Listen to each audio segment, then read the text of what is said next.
अस्सलाम वालेकुम students, welcome to STG insights.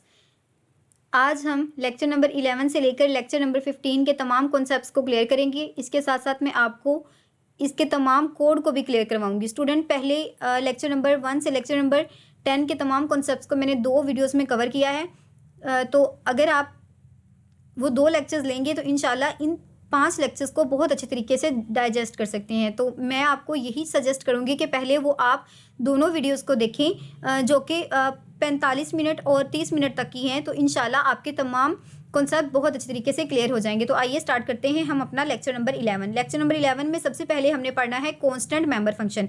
तो स्टूडेंट यहाँ पर स्टूडेंट आपको स्टार्ट में ही इस कंसेप्ट को समझाने के लिए एक प्रॉब्लम दी गई है। फ़र्ज़ करें कि हमें स्टूडेंट की एक क्लास बनानी है।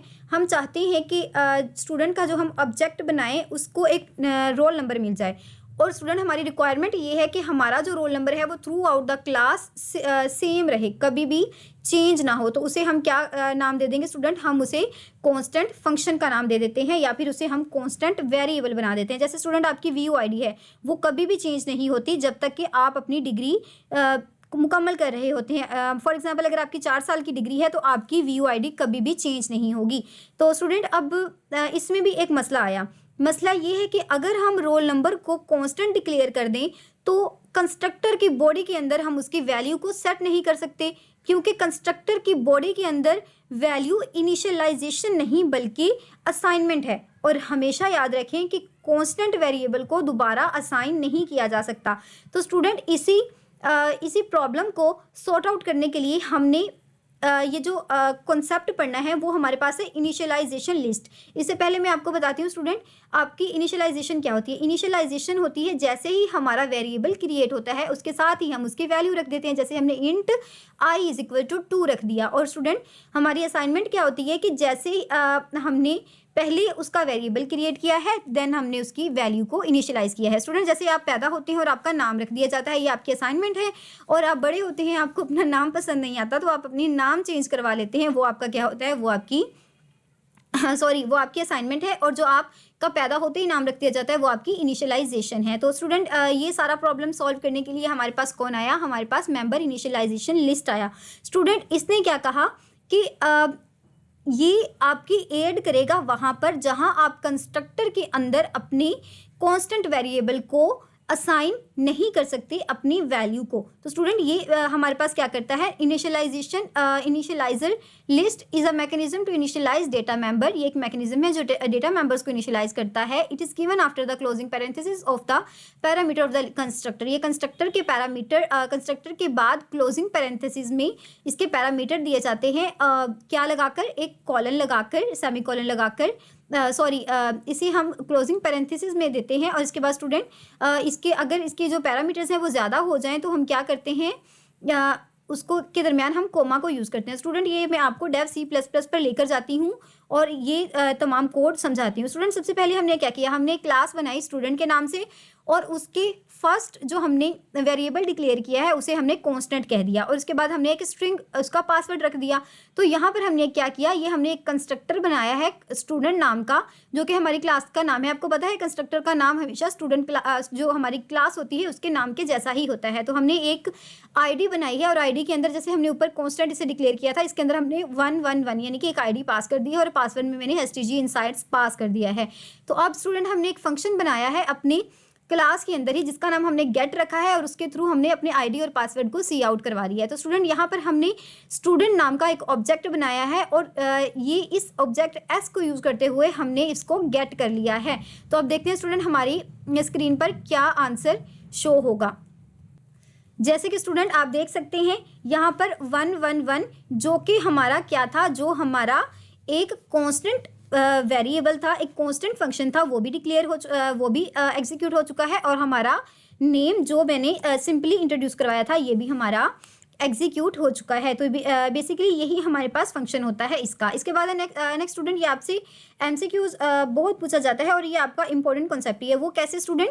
आप देखिए यहाँ पर सबसे पहले तो मैं आपको ये क्लियर करवाती हूँ। जो डेटा मेंबर्स होते हैं उनको हम इनिशियलाइज करते हैं उस ऑर्डर में जिस ऑर्डर में उनको डिक्लेयर किया जाता है। तो ये MCQs दी मोस्ट फेवरेट है एग्जामिनर का कि डेटा मेंबर हमेशा वैसे ही इनिशियलाइज होंगे जैसे कि वो क्लास में डिक्लेयर हुए हैं। जैसे मैंने इंट को पहले डिक्लेयर किया तो इंट ही इनिशियलाइज हुआ है, और जैसे मैंने नेम को बाद में किया है तो वो बाद में डिक्लेयर हुआ है। इसके बाद स्टूडेंट इसका जो ऑर्डर होता है मेंबर इनिशियलाइजेशन में, वो हमारे पास सिग्निफिकेंट नहीं होता। हम मेंबर इनिशियलाइजेशन लिस्ट में उसे किसी तरह से भी डाल सकते हैं। स्टूडेंट अब ये कॉन्सेप्ट है, सबसे पहले आपने देखा हमारा इंट, यही ऊपर वाले जो 2 पॉइंट्स हैं इनको समझाने के लिए आपको एग्जाम्पल दी गई है। उसके बाद हमने सबसे पहले इंट को हमने इंट का वेरिएबल बनाया है, उसके बाद हमने वाई का वेरिएबल बनाया है। उसके बाद हमने स्टूडेंट इसको हमने पब्लिक कर दिया है ABC को। उसके बाद हमने किया क्या है स्टूडेंट, हमने y को 10 के बराबर रखा है, और फिर हमने x इज टू वाई किया है, यानी कि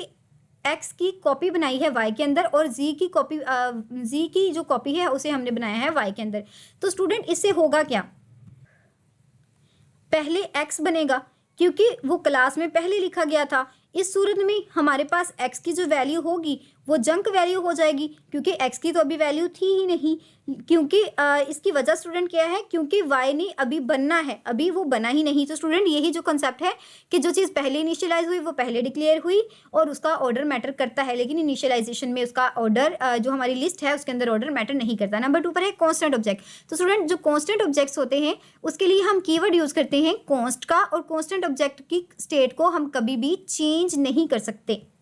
तो जाहिर सी बात है जब इसकी स्टेट चेंज नहीं हो सकती तो इसके वेरिएबल्स की वैल्यू भी कभी भी चेंज नहीं हो सकती। स्टूडेंट सबसे अहम बात यह है कि एक कांस्टेंट ऑब्जेक्ट सिर्फ और सिर्फ उन फंक्शंस को कॉल करता है जो खुद भी कांस्टेंट है, यानी कि कांस्टेंट फंक्शन हमेशा उन्हीं कांस्टेंट ऑब्जेक्ट उन्हीं फंक्शन को कॉल कर रहे हैं जिनके वो खुद वेरिएबल्स हैं, या फिर उनके वेरिएबल्स भी कांस्टेंट है, यानी कि कांस्टेंट को हमेशा कॉल करेगा आसान अल्फाज में। तो स्टूडेंट इसका मैं आपको अगर रियल लाइफ की एग्जांपल दूं तो स्टूडेंट जैसे कि कुरान मजीद है, तो कुरान मजीद भी हमारे पास एक ऑब्जेक्ट है, इसे हम पढ़ सकते हैं क्योंकि ये रीड ओनली है, लेकिन इसमें हम अपनी मर्जी से कोई भी लफ्ज़ चेंज नहीं कर सकते क्योंकि ये हमारे पास ऑब्जेक्ट कांस्टेंट है। तो हमेशा याद रखें कि ऑब्जेक्ट कांस्टेंट हमारे पास हमेशा रीड ओनली होते हैं। और दूसरी बात स्टूडेंट कि ये जो ऑब्जेक्ट्स होते हैं इनकी लाइफ जो होती है, यहाँ पर हम देखते हैं स्टूडेंट, ये जो मेंबर्स होते हैं इनको हम कांस्टेंट मेंबर्स के थ्रू एक्सेस करते हैं और इनको हम चेंज भी नहीं कर सकते। और दूसरी बात स्टूडेंट, ये हमारे पास एक ही बार क्रिएट होते हैं और एक बार ही इसे हम एलिमिनेट कर सकते हैं। अब मैं आपको कोड के थ्रू इसका कॉन्सेप्ट समझाने की कोशिश करती हूँ। यहाँ पर स्टूडेंट जैसे कि स्टूडेंट आप देख रहे हैं, यहाँ पर अगर स्टार्ट में हम देखें, मैंने स्टूडेंट नाम की एक क्लास बनाई है जिसके अंदर मैंने इंट रोल नंबर दिया है प्राइवेट, और पब्लिक में मैंने स्टूडेंट एक कंस्ट्रक्टर बनाया है जिसके अंदर मैंने इंट आर दिया है, और इसके साथ मैंने कॉलन लगाकर इसे इनिशियलाइजेशन लिस्ट के थ्रू यहाँ पर आर रोल नंबर आर दिए है, और यहाँ पर आर की वैल्यू नीचे से हम पास करेंगे। इसके बाद हमने ब्रेसेस क्लोज कर दी हैं। देन स्टूडेंट हमने एक कांस्टेंट फंक्शन बनाया है, और आपको पता है कांस्टेंट फंक्शन हमेशा रीड ओनली होता है। हमने गेट का एक फंक्शन बनाया है, उसके आगे कॉन्स्ट लिख दिया है।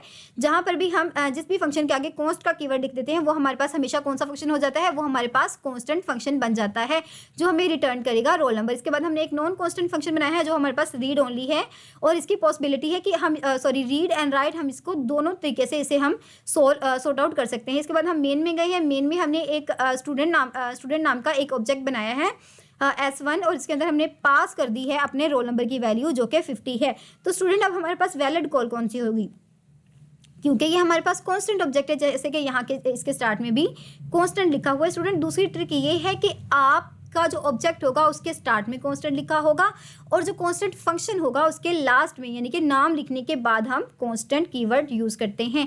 तो इसका वैलिड तरीका क्या है, हमने सी आउट करवाया है रोल नंबर को, S1 जो कि हमारा ऑब्जेक्ट है उसके थ्रू हमने डॉट लगाकर इसको एक्सेस किया है रोल नंबर को, और एंडल कर दिया। तो स्टूडेंट ये एक बार मैं आपसे यहाँ पर मैं इसको एक बार कमेंट आउट कर देती हूँ ताकि आपके लिए आसानी रहे इस कॉन्सेप्ट को डाइजेस्ट करने में। तो देखिए स्टूडेंट, इसको अब मैं आपके सामने रन करती हूँ तो होगा क्या, हमारा रोल नंबर डिस्प्ले हो जाएगा। जी हाँ स्टूडेंट, तो हमारा रोल नंबर डिस्प्ले हो चुका है क्योंकि ये ये कांस्टेंट ऑब्जेक्ट था और कांस्टेंट ऑब्जेक्ट ने कांस्टेंट फंक्शन को कॉल किया, इसलिए ये हमारे पास वैलिड कॉल थी। तो स्टूडेंट अब ये जो कॉल है ये गलत कॉल है, क्यों? क्योंकि फंक्शन तो हमारे पास जो ऑब्जेक्ट है वो तो हमारे पास कांस्टेंट है, लेकिन हम जो कॉल बना रहे हैं, जिस फंक्शन को कॉल कर रहे हैं, वो हमारे पास नॉन कांस्टेंट है। तो नॉन कांस्टेंट फंक्शन हमने ऊपर कौन सा बनाया है, हमने सेट रोल नंबर का। जैसे ही हम इसे कॉल करने की कोशिश करते हैं, एग्जीक्यूट करने की कोशिश करते हैं, हमारे पास एरर आ जाता है। तो स्टूडेंट यही इसका बेसिक कॉन्सेप्ट था। नेक्स्ट हम देखते हैं कौन सा कॉन्सेप्ट आपको क्लियर करवाया गया है। उसके बाद स्टूडेंट स्टैटिक डाटा मेंबर्स। तो static data members of the class are such variables which are independent of the class member, यानी कि हमारी क्लास के ऑब्जेक्ट के इंडिपेंडेंट होते हैं। मसलन स्टूडेंट आपकी क्लास है, तो क्लास में जो स्टूडेंट है वो ऑब्जेक्ट्स होते हैं और हर ऑब्जेक्ट का अपना इंस्टेंट होता है, जैसे कि उसका स्कूल बैग। तो स्टूडेंट वहाँ पर एक स्टैटिक वेरिएबल होता है। आपकी क्लास में स्टैटिक वेरिएबल क्या है, व्हाइट बोर्ड। क्यों? क्योंकि उसे तमाम लोग एक्सेस कर सकते हैं और वो किसी भी क्लास के स्पेसिफिक ऑब्जेक्ट के साथ एसोसिएट नहीं होता। तो स्टूडेंट क्या जो व्हाइट बोर्ड होता है वो आपकी बैग के साथ एसोसिएट होता है? उसकी कोई एसोसिएशन होती है? बिल्कुल भी नहीं। तो क्या स्टूडेंट वो किसी एक स्टूडेंट के लिए होता है? बिल्कुल भी नहीं। उसे तो तमाम लोग एक्सेस कर सकते हैं। तो स्टूडेंट स्टैटिक वेरिएबल्स भी यही होते हैं और इनकी जो लाइफ होती है वो थ्रू आउट द प्रोग्राम होती है। ये आपने हमेशा याद रखना है। जो हमारे कॉन्स्टेंट फंक्शंस थे या ऑब्जेक्ट्स थे वो वैसे ही एलिमिनेट हो जाते हैं जैसे ही हमारा फंक्शन खत्म होता है, लेकिन स्टैटिक मेंबर जो होते हैं उनकी life throughout the program होती है। इवन के स्टूडेंट अगर हम यहाँ पर ये भी है कि अगर हम इनकी वैल्यू को इनिशियलाइज नहीं भी करते तो ये अपने आप एक अप्रोप्रिएट वैल्यू जैसे कि 0 के साथ खुद को इनिशियलाइज भी कर लेते हैं। नेक्स्ट हमने देखना है स्टैटिक डेटा मेंबर्स कौन से होते हैं। तो स्टूडेंट डेटा जो हमारे पास a variable it is not is a part of class, ये वेरिएबल हमारी पार्ट का हिस्सा, क्लास का हिस्सा तो होते हैं, yet it is not a part of any object of the class, ये हमारे ऑब्जेक्ट का हिस्सा नहीं होते। It is called static data members, यानी कि हमारे क्लास के अंदर, जैसे स्टूडेंट की क्लास है उसके अंदर तो ये लिखे होंगे, लेकिन हमारे ऑब्जेक्ट जो कि मेन में हम बनाते हैं जैसे स्टूडेंट S1, तो इसका हिस्सा नहीं होंगे। आपने हमेशा याद रखना है जो हमारे पास स्टैटिक डेटा मेंबर्स होते हैं वो कभी भी हमारे मेन का हिस्सा नहीं बनते। तो student they are shared instant, और इनको तमाम लोग एक्सेस कर सकते हैं, जैसे हमारा व्हाइट बोर्ड था और किसी भी पर्टिकुलर क्लास के पर्टिकुलर जो हमारे पास ऑब्जेक्ट है उसके साथ ये इनका जो रिलेशनशिप कोई भी नहीं होता। तो स्टूडेंट मैंने आपको बताया जैसे आपका बैग है उसके साथ आपके व्हाइट बोर्ड का तो कोई रिलेशन नहीं है, डायरेक्ट रिलेशन नहीं है। तो इसके बाद स्टूडेंट हमने पढ़ना है क्लासेस वर्सेस इंस्टेंट वेरिएबल्स। तो इनके दरमियान अगर हम देखें स्टूडेंट जो हमारे पास स्टैटिक डेटा मेंबर्स हैं इनको भी, इनका जो सिंटैक्स है इसे हम क्लास में स्टैटिक के नाम से रिप्रेजेंट करते हैं। स्टूडेंट वो जो 2 मैंने ऊपर आपको कोड करवाए हैं वो इंपॉर्टेंट थे। ये जो कोडिंग है ये आपकी इंपॉर्टेंट पॉइंट ऑफ व्यू से इंपॉर्टेंट नहीं है, इसलिए मैं आपको ये स्किप करवा रही हूँ। तो स्टूडेंट हमारा ये लेक्चर यहाँ पर फिनिश होता है। उम्मीद करती हूँ आपको ये पसंद आया होगा। अगला हम लेक्चर पढ़ने जा रहे हैं लेक्चर नंबर 12। तो स्टूडेंट इसके स्टार्ट में भी आपको वही तमाम बातें जो मैं ऊपर आपको बहुत अच्छी तरीके से एक्सप्लेन करके आ चुकी हूँ वही बयान की गई हैं। सबसे पहले स्टूडेंट यहाँ पर 2 पॉइंट्स हैं जो लेक्चर नंबर 12 के दी मोस्ट इंपॉर्टेंट है, वो है to access a static data members there are 2 way. किसी भी स्टैटिक डेटा मेंबर को एक्सेस करने के लिए हमारे पास 2 तरीके होते हैं। पहला कि हम डॉट मेंबर के थ्रू या डॉट ऑपरेटर के थ्रू इसे एक्सेस कर लें, और दूसरा जो हमारे पास होता है वो है स्कोप रेजोल्यूशन ऑपरेटर के थ्रू हम इसे एक्सेस कर लें। लेकिन स्टूडेंट बेस्ट प्रोग्रामिंग प्रैक्टिस यही है कि आप अपने स्कोप रेजोल्यूशन ऑपरेटर के थ्रू इसको एक्सेस करें। ये आपसे एमसीक्यूज पूछा जाता है कि बेस्ट प्रैक्टिस कौन सी है किसी भी स्टैटिक डेटा मेंबर को एक्सेस करने की, तो वो है स्कोप रेजोल्यूशन ऑपरेटर। स्टूडेंट अब इनकी लाइफ क्या होती है, they are created even when there is no object of the class. अगर हमारी ऑब्जेक्ट का कोई भी क्लास नहीं है तब भी हम इनको क्रिएट कर सकते हैं। तो स्टूडेंट ये तो बड़े ढीठ किस्म के हमारे पास मेंबर्स हैं, क्योंकि अगर हमने ऑब्जेक्ट भी नहीं बनाया तो ये फिर भी मौजूद है। और दूसरी बात कि स्टूडेंट ये रिमेन रहेंगे, ये हमारी मेमोरी के अंदर मौजूद रहेंगे even all object of the class are destroy. अगर हम तमाम ऑब्जेक्ट को डिस्ट्रॉय भी कर दें तो फिर भी ये हमारी मेमोरी के अंदर मौजूद रहते हैं। तो हमेशा याद रखना है कौन से मेंबर हैं जो बहुत अड़ियल किस्म के हैं, वो हमारे पास स्टैटिक डेटा मेंबर्स हैं। और ये एमसीक्यूज आपके पेपर में बहुत पूछा जाता है। स्टूडेंट आपकी यूट्यूब पर बहुत सारे ऐसे इंस्ट्रक्टर्स होंगे जिन्होंने बहुत लेंथी आपको कोड करवाए हुए हैं और बहुत टफ भी। तो स्टूडेंट एक बात हमेशा याद रखें कि आपके पेपर में जो भी कोड होता है, मेरा खुद का पर्सनल ये एक्सपीरियंस है कि वो कोड कभी भी आपकी यूट्यूब की किसी वीडियो से, आपकी बुक से बिल्कुल भी नहीं आता। वो आपसे एक सीधा सादा सा बहुत मासूमाना सा सवाल किया जाता है, क्योंकि आपने अपनी यूट्यूब लेक्चर्स में, अपनी ये बुक के लेक्चर्स में बहुत मुश्किल किस्म के कोड याद किए होते हैं, रट्टे लगाए होते हैं। तो स्टूडेंट आप बहुत कंफ्यूज हो जाते हैं। इस वजह से आप अपने कॉन्सेप्ट को क्लियर करें। बाकी आप जैसे ही आपका कॉन्सेप्ट क्लियर होगा आप वो मासूमाना से सवाल आराम से हल कर सकते हैं। इससे डरने की कोई ज़रूरत नहीं है स्टूडेंट। पर्सनली मेरा ये एक्सपीरियंस है कि जब मैं अपनी CS 201 की प्रिपरेशन करके गई तो मैंने बहुत सारी ऐसी वीडियोस देखी जिसमें बहुत कॉम्प्लेक्स किस्म के कोड्स दिए गए और मैंने अपनी तौर पर उसे बहुत रट्टे लगाए और बार बार मैंने प्रैक्टिस भी की कि वो मेरा हो जाए। लेकिन जब मैं पेपर में गई हूँ तो अटैम्प्ट किया पेपर, तो बड़े ही मासूमाना से सवाल थे।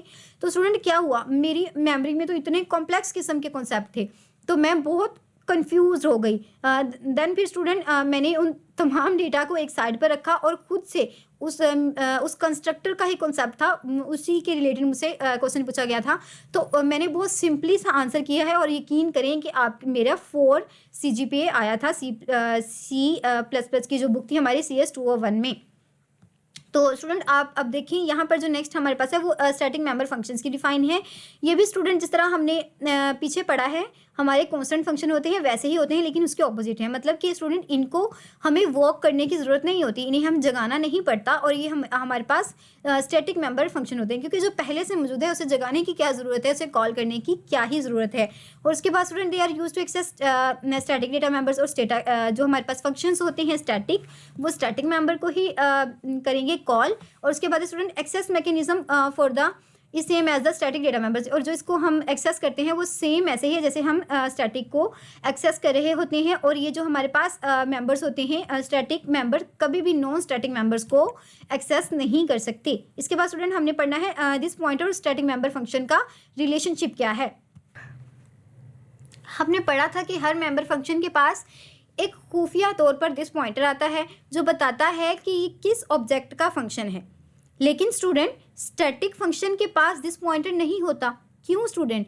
क्योंकि दिस का मतलब है कि हमारा जो प्रेजेंट ऑब्जेक्ट है और स्टैटिक फंक्शन है उसका आपस में कोई ताल्लुक है। आपको तो पता है स्टूडेंट कि हमारा जो स्टैटिक फंक्शन होता है उसका अपनी क्लास के जो ऑब्जेक्ट्स होते हैं उनके साथ कोई भी रिलेशनशिप नहीं होता।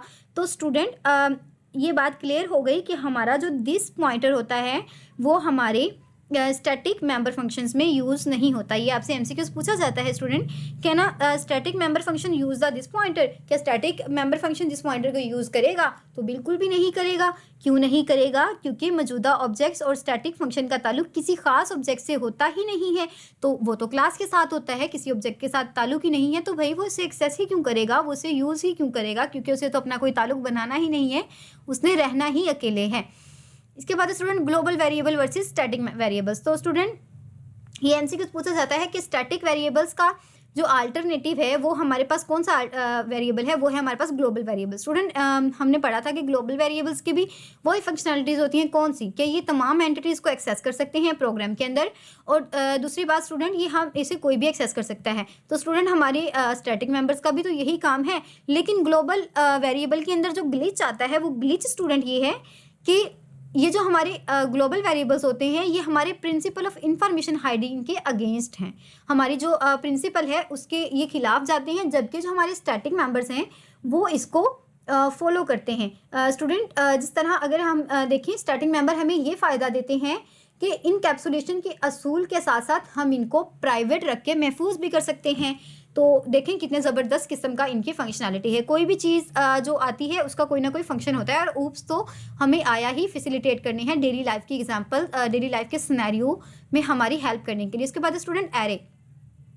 तो स्टूडेंट एरे क्या होता है? एरे के अंदर array object can only be created if object can be created without supplying an explicit initialiser. उन्होंने कहा कि जो एरे के ऑब्जेक्ट्स होते हैं उनको हम तब ही क्रिएट करते हैं जब हम उनकी जो इनिशियलाइजर को एक्सप्लिसिट ना करें या फिर बयान ना करें। मैं आपको आसान अल्फाज में समझाती हूँ स्टूडेंट। जब हम एक एरे बनाते हैं, मिसाल के तौर पर इंट एरे, और उसको हम 10 पास कर देते हैं उसके ब्रैकेट्स के अंदर, स्टूडेंट हम लिखते हैं कि मेमोरी में 10 इंटीजर बन जाएं। इसी तरह जब स्टूडेंट हम स्टूडेंट एरे लिखते हैं और उसके अंदर 10 पास करते हैं तो हम कहते हैं कि 10 स्टूडेंट बन जाएं।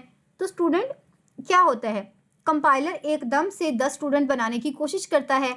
अगर स्टूडेंट बनाने के लिए नाम बताना ज़रूरी हो, मिसाल के तौर पर स्टूडेंट अगर हमने कुछ ऐसा क्राइटेरिया रख दिया है कि 10 स्टूडेंट क्रिएट हो जाएं और इसके साथ उनका नाम भी स्पेसिफाई हो जाए, तो कंपाइलर बेचारा तो कंफ्यूज हो गया, जैसे कि आप कंफ्यूज हो जाते हैं कॉन्सेप्ट को समझने में। तो स्टूडेंट वो क्या करेगा बेचारा, वो 10 स्टूडेंट तो बना देगा, लेकिन अब वो उनके नाम क्या रखेगा, क्योंकि उसके पास तो ये कॉन्सेप्ट ही नहीं है। इसीलिए स्टूडेंट एरे बनाने में डिफ़ॉल्ट कंस्ट्रक्टर होना लाजमी है, यानी कि इस बात का जो जवाब है वो हमारे पास क्या है कि एक्सप्लिसिट इनिशियलाइजर नहीं होना चाहिए, बल्कि एक डिफ़ॉल्ट कंस्ट्रक्टर होना चाहिए जो कि एरे की ऑब्जेक्ट को क्रिएट कर दे जब वो चाहे। नेक्स्ट हमारे पास आता है पॉइंटर टू ऑब्जेक्ट्स। तो pointer to object are similar as a pointer to the build type, यानी कि जो हमारे पास ऑब्जेक्ट्स के पॉइंटर होते हैं वो बिल्कुल वैसे ही होते हैं जैसे उनकी बिल्ड इन टाइप्स होती हैं, और स्टूडेंट इनको हम डायनेमिकली भी एलोकेट कर सकते हैं। ये एमसीक्यूज भी पूछा जाता है कि क्या पॉइंटर को हम डायनेमिकली एलोकेट कर सकते हैं, तो बिल्कुल हम कर सकते हैं स्टूडेंट। जैसे कि हमारे पास जो डिफ़ॉल्ट्स होती हैं जो हम बहुत यूज़ करते हैं वो तो डॉट ऑपरेटर के थ्रू कर रहे होते हैं, लेकिन अगर हम पॉइंटर के थ्रू ऑब्जेक्ट्स को कॉल करें तो हम कौन सा सैम्पल यूज़ करते हैं, हम एरो सैम्पल के थ्रू इसको एक्सेस करते हैं। मैं आपको कोड के थ्रू भी स्टूडेंट ये आपको समझा देती हूँ। यहाँ पर मैंने इसका कोड लिखा था, ये रहा स्टूडेंट पॉइंटर। तो इसमें क्या होगा स्टूडेंट, सबसे पहले मैंने एक स्टूडेंट क्लास बनाई है, उसके अंदर मैंने पब्लिकली एक नाम इसको दे दिया है। इसके बाद स्टूडेंट मैंने एक क्लास बनाई है जिसका नाम सॉरी इसका मैंने क्या किया है, एक फंक्शन बनाया है वॉइड के नाम, वॉइड, और इसकी डेटा टाइप वॉइड है और उसका नाम क्या है स्टडी। तो स्टूडेंट उसके अंदर मैंने सी आउट किसको करवाया है, मैंने इसके अंदर सी आउट करवाया है इज स्टडिंग को। इसके बाद स्टूडेंट मैं मेन में गई हूँ, मेन में जाकर मैंने स्टूडेंट नाम का एक ऑब्जेक्ट क्रिएट किया है S1, और S1 को एक्सेस किया है डॉट से जो कि फर्स्ट मेथड है, और S1 को मैंने एक्सेस करने के बाद यहाँ पर ही इसको वैल्यू दे दी है अली की।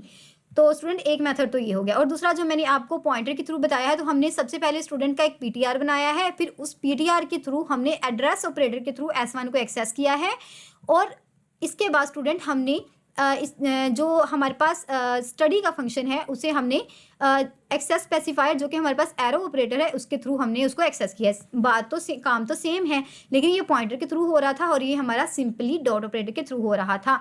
तो इसे हमने सी आउट किससे करवाया, एक्सेसिंग नेम विया पॉइंटर, ताकि हमारा जो डिफरेंस रहे हमारे डॉट ऑपरेटर वाले स्टेटमेंट में और इस स्टेटमेंट में। आपके सामने एग्जीक्यूट भी करती हूँ। जी हाँ स्टूडेंट, तो जो हमने डॉट ऑपरेटर के थ्रू करवाया था वो अली स्टडिंग, और जो हमने पॉइंटर के थ्रू करवाया है नेम को करवाया है वो जस्ट हमारे पास अली शो हो गया है। तो स्टूडेंट आप मेरे चैनल को सब्सक्राइब जरूर करें, आपको पता है बहुत मेहनत के साथ आपको पढ़ाया जाता है, अपने मैक्सिमम फेलोज़ के साथ भी ज़रूर शेयर किया करें।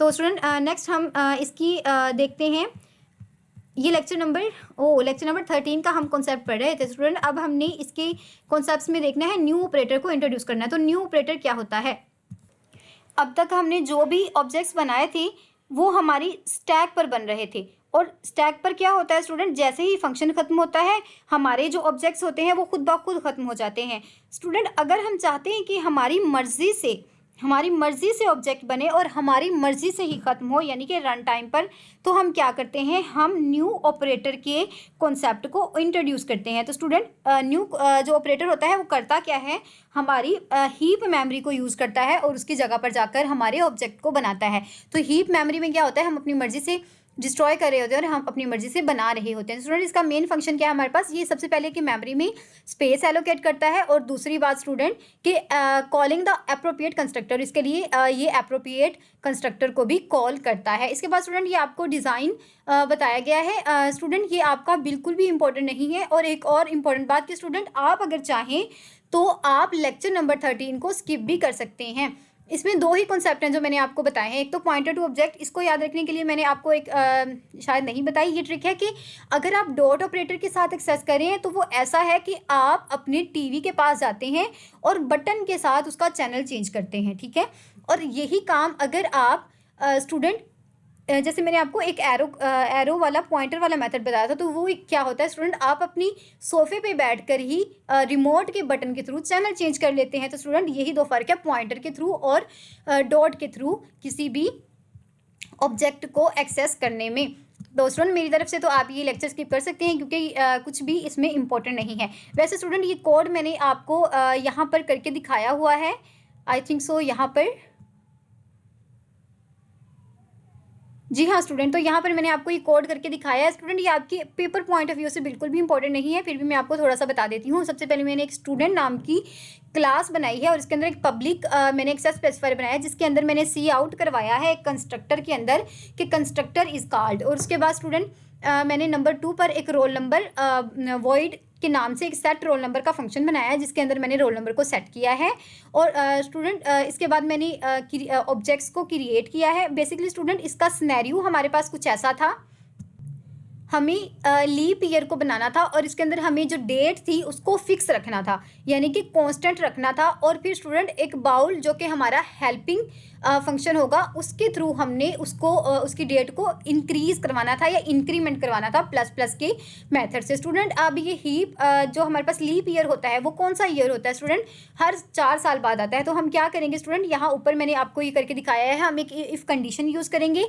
इसके अंदर हम इसको assignment operator double time use करते हैं तो वो इक्वल बन जाता है आपको अच्छे तरीके से ये आपने किया हुआ है। तो स्टूडेंट हम इसे इक्वल करके ये ट्रू और फॉल्स के थ्रू देखेंगे कि ये हमारा लीप ईयर है भी या नहीं। जैसे स्टूडेंट हमारा फरवरी होता है तो उसमें 29 डेज होते हैं, तो स्टूडेंट वो हमारा लीप ईयर है और ये हर 4 साल बाद आता है।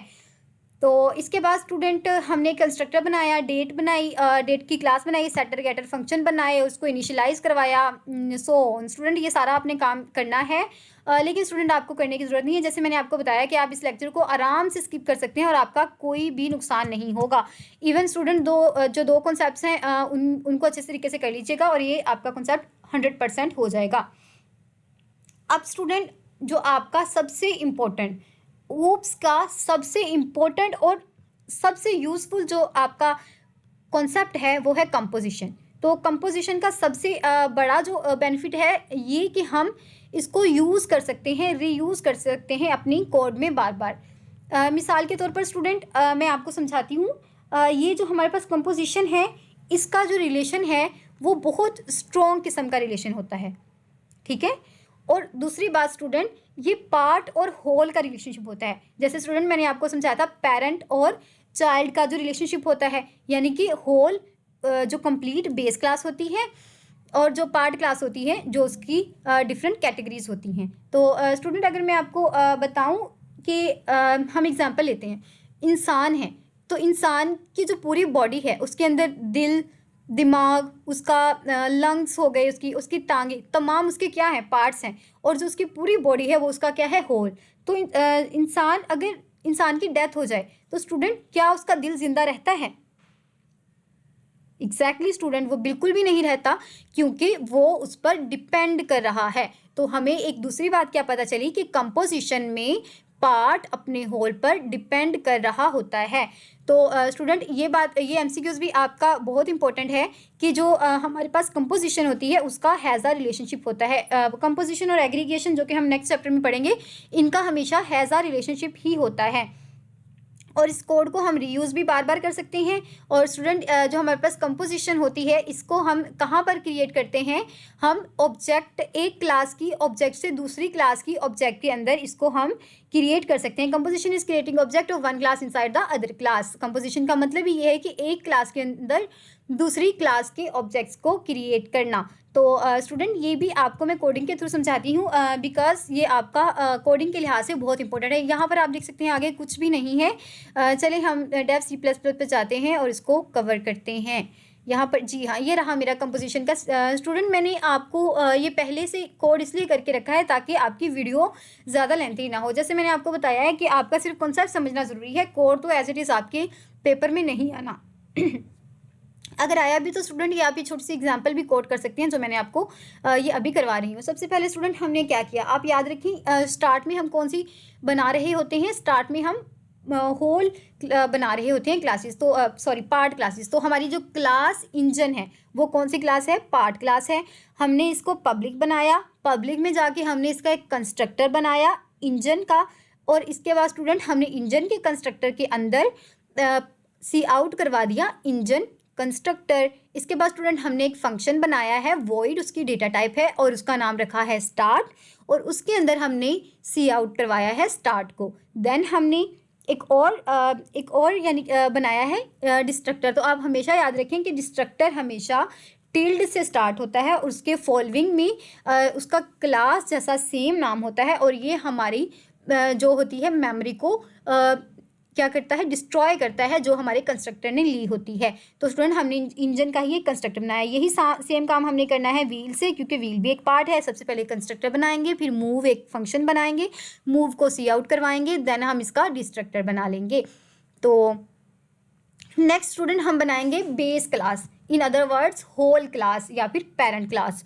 तो उसके अंदर क्या होगा स्टूडेंट, आपको पता है स्टूडेंट, ऊपर वाले जो तमाम हमने बनाए थे वो पब्लिक थे, तो हम पब्लिक को एक्सेस कर सकते हैं किसी और क्लास में। तो स्टूडेंट हमने कंपोजिशन की डेफिनेशन में ही ये देखा था कि जो हमारे पास कंपोजिशन है वो एक क्लास के ऑब्जेक्ट्स को दूसरी क्लास में ऑब्जेक्ट करने का ही नाम है। तो हमारे ये दूसरी क्लास है, इसके अंदर हमने इंजन और व्हील जो कि हमारी पहली क्लास के ऑब्जेक्ट्स हैं इनको कॉल किया है या फिर यूज़ किया है। इंजन के लिए हमने ई का ऑब्जेक्ट बना लिया और व्हील के लिए हमने डब्ल्यू का ऑब्जेक्ट बना लिया। और स्टूडेंट अब हमने कार, क्योंकि कार इसका खुद का एक फंक्शन है, तो इसे हमने क्या किया, इसका एक कंस्ट्रक्टर बनाया है और इसका एक हमने डिस्ट्रक्टर बना लिया। मेन के अंदर हम गए हैं, हमने कार का जो कि हमारी पेरेंट क्लास है उसका हमने क्या किया है, एक ऑब्जेक्ट क्रिएट किया है, फिर उसी ऑब्जेक्ट के थ्रू हमने लिखा है सी डॉट। जैसे ही हम सी डॉट लिखेंगे हमारा जो कंपाइलर है वो इस क्लास के अंदर एंटर हो जाएगा, और जैसे हम ई लिखेंगे तो स्टूडेंट ये क्या करेगा, इस क्लास से ये कौन सी क्लास में चला जाएगा, हमारी ई वाली यानी कि इंजन वाली इस क्लास में आ जाएगा। और जैसे ही हमने आगे लिखा है स्टार्ट, तो वो इसके स्टार्ट फंक्शन को एग्जीक्यूट कर देगा। इसके बाद स्टूडेंट हमने सी लिखा तो हमारी ये कार वाली क्लास में गया, हमने डब्ल्यू लिखा थी तो ये व्हील वाली क्लास में गया, हमने आगे डॉट लगा के मूव लिखा तो इसने मूव वाले फंक्शन को एक्सेस कर लिया।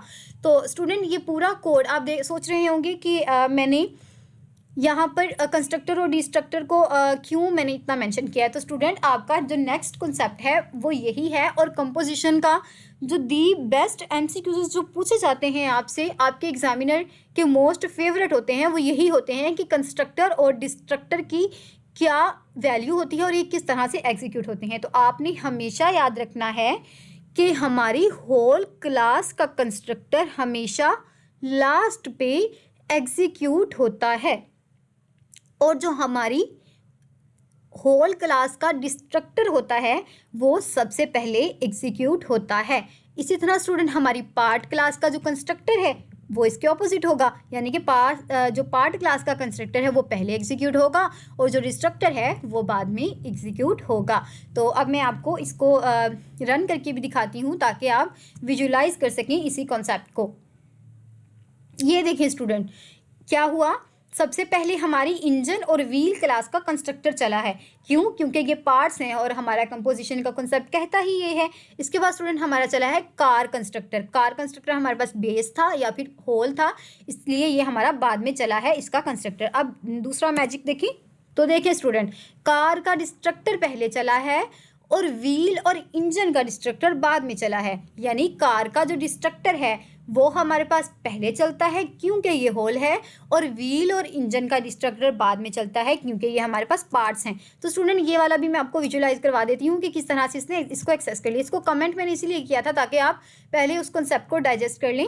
अब देखें, अब ये जो फंक्शंस थे उस फंक्शंस के अंदर स्टार्ट और मूव का था, हमने जो सी आउट करवाया था वो भी हमारी स्क्रीन पर डिस्प्ले हो चुका है, और ये डिस्ट्रक्टर वाला वो भी हमारे पास डिस्प्ले हो चुका है। स्टूडेंट जब आप प्रैक्टिस करें तो आपने घबराना नहीं है, क्योंकि हमेशा याद रखें जैसे ही हम कंस्ट्रक्टर और डिस्ट्रक्टर करते हैं तो सबसे पहले वही चीज़ आती है जो हमने कंस्ट्रक्ट की होती है। तो कंस्ट्रक्टर वाला आएगा, देन आपने इंटर प्रेस करना है और आपका डिस्ट्रक्टर भी आ जाएगा। तो अब हम चलते हैं नेक्स्ट कॉन्सेप्ट पर। यही स्टूडेंट देखें जो मैं आपको पढ़ा के आई हूँ कि जो सब ऑब्जेक्ट्स होते हैं वो हमेशा पहले एग्जीक्यूट होते हैं, always execute before the constructor. तो कंस्ट्रक्टर से पहले एग्जीक्यूट होते हैं, किसके कंस्ट्रक्टर से? मास्टर क्लास के, यानी कि मास्टर बाद में आता है, टीचर जो स्टूडेंट है वो पहले आते हैं। जैसे स्टूडेंट आप खुद ही सोचें कि आप क्लास में पहले मौजूद होते हैं और आपकी जो टीचर हैं वो बाद में आती होती थी आपके कॉलेज में, तो यही आपने याद रखना है कि मास्टर बाद में आता है और जो कंस्ट्रक्टर है वो बाद में, जो मास्टर बाद में आता है और जो हमारे पास टीचर स्टूडेंट्स होते हैं वो पहले आ जाते हैं। तो स्टूडेंट डिस्ट्रक्टर की कौन सी अब हम ट्रिक यूज़ कर सकते हैं, वो ये है कि आपका जो मास्टर होता है वो यानी कि आपका टीचर वो क्लास में से पहले चला जाता है। जैसे ही आपका लेक्चर ऑफ होता है तो पहले कौन जाता है? पहले आपका इंस्ट्रक्टर चला जाता है, देन आप क्लास छोड़ते हो। और तो स्टूडेंट कॉलेज में तो आपको बताया भी जाता है कि ये आपकी मैनर्स में आता है कि पहले टीचर क्लास छोड़ेगा, देन आप क्लास छोड़ेंगे। तो यही मैनर जो आपको कॉलेज में सिखाए गए थे, यही आज हमने कॉन्सेप्ट के लिए यूज़ कर लिए। नेक्स्ट हमारा लेक्चर नंबर 15 स्टार्ट हो चुका है। तो स्टूडेंट इसके स्टार्ट में हमें वही कंपोजिशन के कॉन्सेप्ट्स वही बार बार हमें समझाया जा रहा है। स्टूडेंट इतना भी करने की ज़रूरत नहीं होती आपको, क्योंकि मैंने आपको बताया है कि आपको बिल्कुल मासूम सा बहुत इनोसेंट सा क्वेश्चन आना है। आपने अगर इतनी बला किस्म के कोड किए तो वहाँ जाकर आपने बिल्कुल कन्फ्यूज़ हो जाना है। और आपको पता है आपकी मिड टर्म में दिन ही कितने बचे हैं, इस वजह से आपको कोई ज़रूरत नहीं है 20-25 मिनट की कोडिंग की वीडियोज़ देखने की। अब एग्रीगेशन क्या होता है? सबसे पहली बात नंबर 1 पर आपने ये लेना है कि कंपोजिशन में जो हो रहा था उसके बिल्कुल ऑपोजिट चलना है। किसने? एग्रीगेशन ने। नंबर 1 पर क्या हो रहा था कंपोजिशन में? कि स्ट्रॉन्ग रिलेशनशिप था। तो एग्रीगेशन में क्या होगा? ये वीक रिलेशनशिप होगा।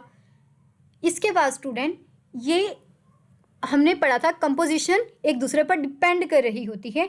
जो पार्ट होता है वो होल पर डिपेंड कर रहा होता है, लेकिन एग्रीगेशन में ऐसा नहीं होता, क्योंकि जो हमारा होल पार्ट होता है वो इंडिपेंडेंट होता है हमारी होल क्लास से, या फिर हमारा जो पार्ट होता है वो होल क्लास से इंडिपेंडेंट होता है। और दूसरी बात स्टूडेंट, ये जो कॉमन चीज़ है ये भी एमसीक्यू से पूछा जाता है कि which thing is common in both aggregation and composition. तो हमेशा याद रखें कि एग्रीगेशन और कंपोजिशन में जो चीज़ कॉमन है वो ये है कि इनका हैज़ा रिलेशनशिप होता है। स्टूडेंट्स एग्रीगेशन में ये होता है कि अगर एक ऑब्जेक्ट डिस्ट्रॉय हो जाता है तो दूसरा डिस्ट्रॉय नहीं होता। जैसे मैंने ऊपर आपको एग्जांपल दी थी, अगर इंसान मर जाता है तो उसका हार्ट भी एब्सोल्युटली ख़त्म हो जाता है। लेकिन स्टूडेंट अगर हम एग्जांपल लें एक रूम की और एक चेयर की, मिसाल के तौर पर हमने रूम तोड़ दिया तो ज़रूरी है कि वो चेयर भी ख़त्म हो जाएगी? बिल्कुल भी नहीं। रूम तोड़ने से पहले हम क्या करेंगे? अपनी चेयर को किसी दूसरे रूम में शिफ्ट कर लेंगे, ईजी। इसी तरह स्टूडेंट एक लाइब्रेरी है, उसके अंदर बुक्स हैं, अगर हम लाइब्रेरी ख़त्म कर रहे हैं तो क्या हमारी बुक्स ख़त्म हो जाएंगी? बिल्कुल भी नहीं स्टूडेंट, हम उन बुक्स को किसी और शेल्फ में किसी और रूम में शिफ्ट कर लेंगे। तो स्टूडेंट यही हमारा जो कॉन्सेप्ट है वो एग्रीगेशन का कॉन्सेप्ट है। We can not make one object as a part of other object because they exist independently. हम वन ऑब्जेक्ट को दूसरे जो एक ऑब्जेक्ट होता है उसे दूसरे का हिस्सा नहीं बना सकते। क्यों? क्योंकि वो इंडिपेंडेंटली होते हैं और and not only provide services to each other like in a case. जो एक दूसरे के साथ सर्विसेज कब प्रोवाइड करते हैं? अगर उनका स्टूडेंट या टीचर का रिलेशनशिप हो, या फिर बस या फिर पैसेंजर का रिलेशनशिप हो। तो आपने याद रखना है, जैसे बुक और लाइब्रेरी का जो रिलेशनशिप था उसी के अंदर आपको ये फैसिलिटेट करते हैं। अब है स्टूडेंट वही बात जो एग्रीगेशन वीक रिलेशनशिप है, और ये एक दूसरे के साथ सर्विसेज तभी प्रोवाइड करते हैं जब ये इंडिपेंडेंटली होते हैं। और जो हमारे पास कंपोजिशन होती है वो एक दूसरे पर बहुत डिपेंड कर रहे होते हैं। एक ख़त्म होता है तो दूसरे पर भी असर होता है। तो स्टूडेंट इसका कोड आपको करने की बिल्कुल भी ज़रूरत नहीं है, क्योंकि कंपोजिशन का आपने कोड कर लिया, इतना ही इनफ है। और ये वाला जो आपसे ना ज़्यादातर आपसे शॉर्ट क्वेश्चन में पूछा जाता है या फिर लॉन्ग क्वेश्चन में, तो आपने इसकी थ्योरी को अच्छे तरीके से याद करना है। अब aggregation or pointer or reference to the object is created inside the class. उन्होंने कहा जो एग्रीगेशन होती है उसके जो रेफरेंस होता है उसको इंडिकेट करने के लिए हम एक पॉइंटर को यूज़ करते हैं। The sub object has a life that is not dependent on the life of its master class. ओफो, बार बार वही बात कर रहे हैं कि अगर मास्टर क्लास की ज़िंदगी ख़त्म हो जाती है मिसाल के तौर पर स्टूडेंट, अगर आपकी टीचर आपकी क्लास को छोड़ जाते हैं या फिर आपके स्कूल से चले जाते हैं तो ज़रूरी है कि तमाम स्टूडेंट भी चले जाएंगे? बिल्कुल भी नहीं। यानी कि अगर मास्टर की जो लाइफ है वो ख़त्म हो जाती है तो स्टूडेंट की ख़त्म नहीं होती। इस तरह स्टूडेंट वही कि अगर चेयर, वही स्टूडेंट जो मैंने आपको ऊपर समझाया है, बार बार एक ही चीज़ को डिस्कस करता है हमारा हैंड आउट के सर। तो नेक्स्ट हमने पढ़ना है फ्रेंड फंक्शन।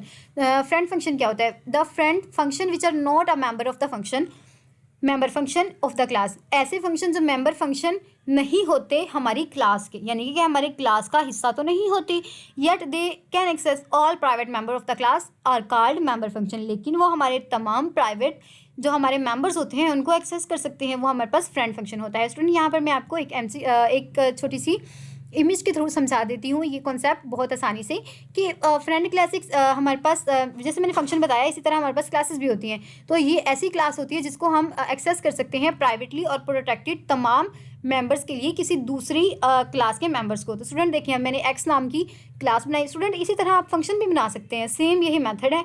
आपने फंक्शन बनाना है, उसके अंदर जो भी उसकी चीज़ें होंगी वो लिखने के बाद आपने उसका फ्रेंड बना देना है किसी और फंक्शन को। तो ये मैं क्लास की एग्जांपल दे रही हूँ क्योंकि ना आपकी जो ऊप्स है उसके अंदर जो मेजर कंसेप्ट है ना वो क्लासेस का है। आपसे अगर क्वेश्चन पूछे जाएंगे तो वो क्लासेस के थ्रू होंगे, ना कि ये छोटे कॉन्सेप्ट जैसे कि मेथड्स हो गया हमारे पास, जैसे हमारे पास फंक्शंस हो गया, पॉइंटर्स हो गया, न्यू ऑपरेटर। स्टूडेंट ये वाली चीज़ें नहीं पूछी जाएंगी।